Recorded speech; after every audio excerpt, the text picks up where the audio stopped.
Okay, guys. So first of all, you have to change your account. I have logged in with my Meta Business Suite. As you can see, this is my business profile. Now,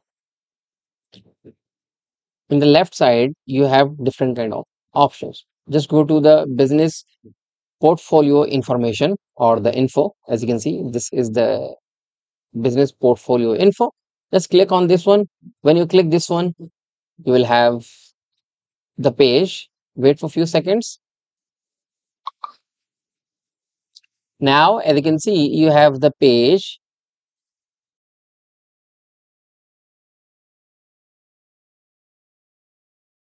As you can see at the top of the corner, right corner, you have the permanently delete business. So permanently delete business. Just click on this one, and according to your need, just check these check boxes. Either you can select all the check boxes or one. Once you select the checkbox, just click on the next button.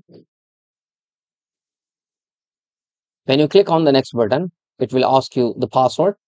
Just give you the password